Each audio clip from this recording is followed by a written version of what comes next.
بسم اللہ الرحمن الرحیم اعوذ باللہ من الشیطان الرجیم بسم اللہ الرحمن الرحیم اللہم صلی علی محمد و آل محمد۔ درود و سلام ہو محمد و آل محمد کی ذوات قدسیہ پر، اور مومنین کرام آپ جہاں جہاں بھی آباد ہیں سلامت اور محفوظ رہیں۔ رسالت مآب صلی اللہ علیہ وآلہ وسلم کا میلاد اصحاب کے دور میں بہت مختصر وقت ہے، لیکن تھوڑا یہ قصہ زیادہ ہے، اس لیے جلدی میں الفاظ کو بیان کرنا چاہ رہا ہوں۔ معاویہ کے دور میں دو صحابی اس کے پاس موجود ہیں، اور دونوں، ایک کا نام لیث بن سعد ہے اور دوسرا کعب۔ لیث بن سعد نے ریکویسٹ کی، فرمائش کی کعب سے کہ آپ میلاد رسول اللہ صلی اللہ علیہ وسلم کی چند باتیں ہمیں بیان کریں، چونکہ آج کے دور میں یہ سوال ہوتا ہے، اور اس کا جواب بھی یہاں موجود ہے۔ غور سے سنیے گا کہ آج کے دور میں لوگ میلاد منا کر کہتے ہیں کہ ہم عاشق رسول ہیں، تو کیا صحابہ عاشق رسول نہیں تھے؟ تو اگر وہ عاشق رسول تھے تو وہ میلاد کیوں نہیں مناتے تھے؟ اور اصحاب کے میلاد نہ منانے کی وجہ کیا تھی؟ اس واقعے کو سننے کے بعد ان دونوں سوالات کے جواب آپ پر روشن ہو جائیں گے، واضح ہو جائیں گے۔ معاویہ کا دور حکومت ہے، اس کے پاس موجود ہے دو صحابی موجود ہیں، ایک لیث بن سعد اور ایک کعب صحابی۔ ایک صحابی نے ریکویسٹ کی اور دوسرے نے میلاد پڑھا۔ معاویہ بھی صحابی رسول ہے۔ اب ان اصحاب رسول کا ریاکشن دیکھنا ہے آپ لوگوں نے تاریخ کی کتابوں سے کہ کیا ریاکشن ہوا اور کیسے میلاد پڑھا گیا۔ کعب نے میلاد شروع کیا، اس طرح اس نے ابتدا کی کہ میں نے 72 آسمانی کتابوں سے مراد یہ فقط 4 کتابیں نہیں، بہت سارے صحیفے انبیاء پر نازل ہوئے، ان کے بارے میں بھی ان کی امتوں میں میلاد رسول کا اور میلاد عطرت رسول کا ذکر موجود تھا، اور یہ نشانیاں وہ لوگ ڈھونڈتے ہوئے آ رہے تھے۔ تو یہ عیسائی سے مشرب اسلام ہوا تھا، اس لیے اس کو سابقہ کتب کا بھی علم تھا، اور اس میں جو باتیں تھیں، تو یہ کہہ رہا ہے کہ میں نے 72 کتابوں میں مولد رسول، میلاد رسول کی نشانیاں، علامات پڑھ رکھی ہیں۔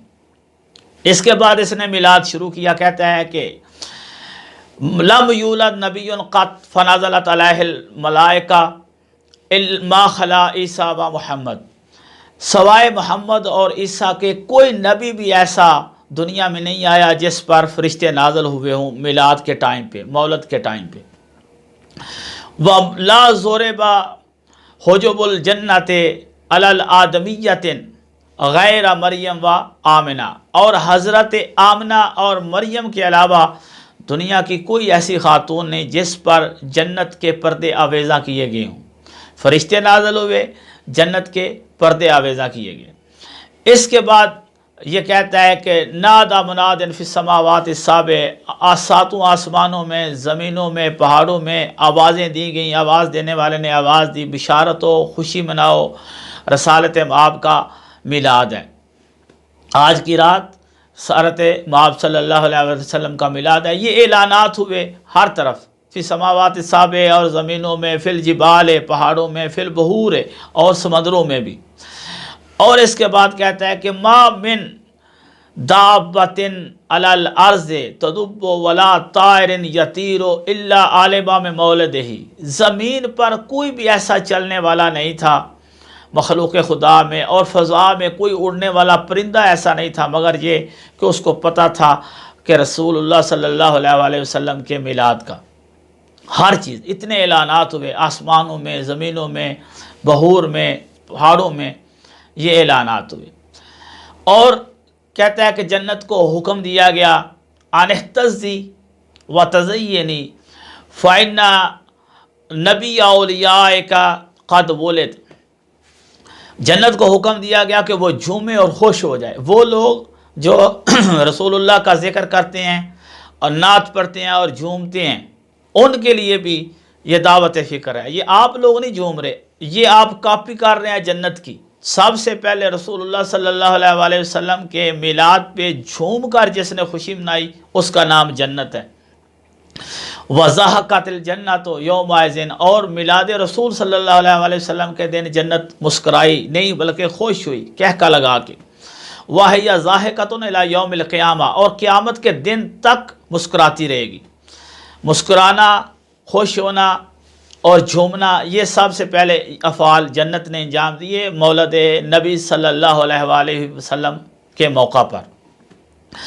اس کے بعد ایک مچھلیوں نے خوشی منائی، سردار مچھلی حدیث میں جس کا ذکر ہے تاموس ہے، وہ اتنی خوش ہوئی، اور یہ اتنی بڑی مچھلی ہے اور اتنی خوش ہوئی کہ لولا اثبتہ اللہ لا جعل سافلها عالیہا وعالیہا سافلہا، اگر اللہ اس کو نہ تھامتا، نہ روکتا حکم دے کر، تو یہ پانی کے اوپر کو نیچے اور نیچے کو اوپر کر دیتی، اتنی خوش تھی، اتنی یہ جھوم رہی تھی۔ ظاہر ہے یہ اتنا بڑا پانی پھر یہ جھوم کر یا نکال دیتی تو نقصان ہوتا مخلوق خدا کا، اس لیے اللہ نے اس کو قرار دیا، ثابت قدم رکھا۔ والجبال کلھا خاضعت لأبی قبیس، کوئی ابی قبیس کا بھی آپ نے نام سنا ہوگا، مکہ میں بہت بڑا پہاڑ ہے، اس پہاڑ کے آگے سارے کے سارے پہاڑ تعظیماً جھک گئے، کرامتاً لمحمد صلی اللہ علیہ وآلہ وسلم، کہ تیری واقعی عظمت ہے کہ تجھے وہ ٹکڑا نصیب ہوا جس میں خاتم المرسلین صلی اللہ علیہ وآلہ وسلم کی آمد ہوئی۔ اس عزت کے تحت اور اس کرامت محمد مصطفیٰ صلی اللہ علیہ وآلہ وسلم کا خیال رکھتے ہوئے اس پہاڑ کے سامنے سارے کے سارے پہاڑ جھک گئے، خضوع کیا اور احترام کیا، پہاڑوں نے کیا، سمندروں نے کیا، جنت نے کیا۔ یہ ایک صحابی دوسرے صحابی کو سنا رہا ہے اور معاویہ کے دربار میں سنا رہا ہے، اور آخر میں آپ نے دیکھنا ہے کہ صحابہ کیوں جشن اور میلاد نہیں مناتے تھے، ہوا کیا۔ اس کے بعد بہت ساری لمبی حدیث ہے، فضائل نقل کرنے کے بعد قاب کہتا ہے کہ سامعوا صوتا من القابۃ قد جاءکم بشیر وقد جاءکم نذیر قد جاءکم ماہ العز الابد والربح الاکبر۔ اس کے بعد میلاد کے موقع پر لوگوں نے آواز سنی، کعبہ سے یہ آواز سنی، کچھ کہتے ہیں کعبہ ہی بولا اور کچھ کہتے ہیں کہ کعبہ کا مالک بولا، جو بھی بولا کعبہ سے یہ آواز آئی اور لوگوں نے سنی، اے لوگو، اے قریش والو، تمہارے پاس بشارت دینے والا آ گیا، تمہارے پاس ڈرانے والا آ گیا، وَمَعَهُ الْعِزُّ الْعَبْدُ، وہ خاتم المرسلین اور عزت دار رسول آ گیا جس کے پاس ہمیشہ رہنے والی عزت ہے۔ اگر کوئی چاہتا ہے کہ اس کے پاس عزت ہو تو وہ اس رسول پر ایمان لائے، اس رسول کے ساتھ رہے۔ وَالرُّبْحُ الْأَكْبَرُ، دنیا کا سب سے بڑا نفع اسی رسول کے پاس ہے۔ جو کہتے ہیں رسول اپنے نفع اور نقصان کا بھی مالک نہیں ہے، کعبہ سے آواز آئی، سب سے بڑا ربح الاکبر اسی رسول کے پاس ہے۔ اگر چاہتے ہو کہ دنیا میں تمہارے پاس بہت بڑا منافع آ جائے تو اس رسول کے ساتھ ہو لو، اس رسول پہ ایمان لے آؤ۔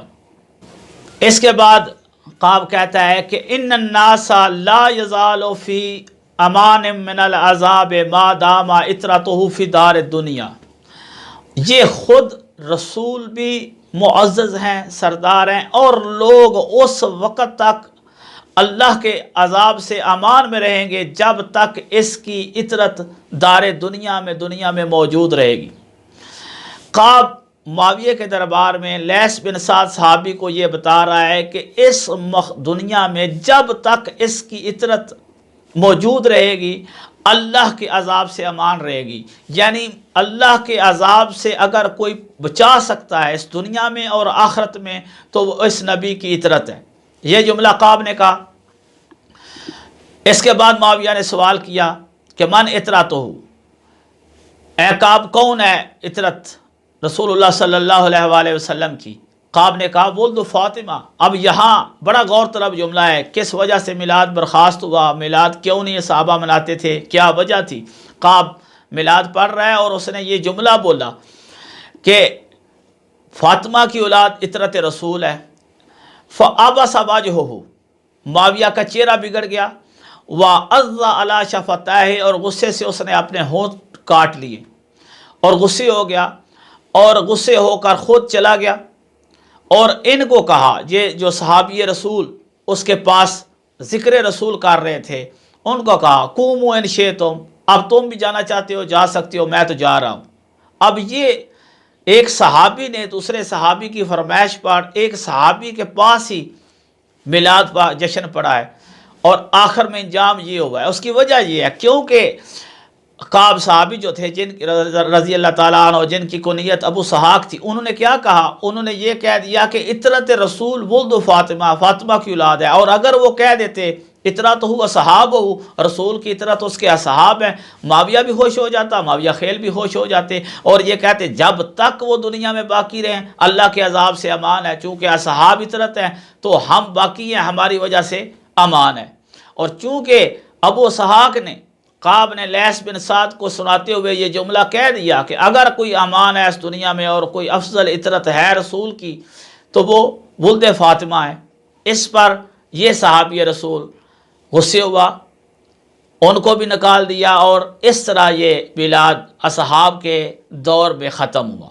یہ وجہ تھی کیونکہ میلاد میں ذکر کرنا پڑتا ہے رسول کا اور آل رسول کا، اور اس ذکر کو برداشت کرنا ہر ایک کے بس کا کام نہیں ہے۔ آخر میں مومنین سے التماس ہے دعا میں یاد رکھا کریں۔ والسلام علیکم ورحمۃ اللہ۔